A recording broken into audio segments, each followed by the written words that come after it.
তাড়াতাড়ি কর, এবার বর্ডারের ওই পারে পাঠাবো। ঠিক আছে, দেখা যাবে। ও শিট! দেখলি তো আমার ক্ষমতা। প্রিয়াংশী যাও, বল নিয়ে আসো। আমি যাবো না, তুমি বল করেছো, তুমি যাও।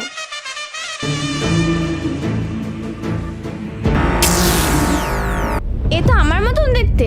কে তুমি? আমি এলিয়ান। তুমি তো হুবাহু আমার মতন দেখতে। হ্যাঁ, এই জগতে আমার মতন দেখতে আরো 7 জন রয়েছে, তার মধ্যে তুমিও একজন। ঠিক আছে, তাহলে তুমি আমার রূপ ধারণ করে ফেলো আর যাও আমার আর্মি বন্ধুদের আউট করে দাও। ঠিক আছে। অকর্মা, বল কর, এবারও বর্ডারের ওই পারে পাঠাবো। আচ্ছা, হে, ইয়ে! এটা কি করলি? প্রিয়াংশী, এখন তোমার পালা। আমিও দেখবো তুমি আমাকে কিভাবে আউট করো। আমিও আউট হয়ে গেলাম। কে তোমরা? আমি হলাম আসল ফৌজি আর এ হলো এলিয়ান। এলিয়ান?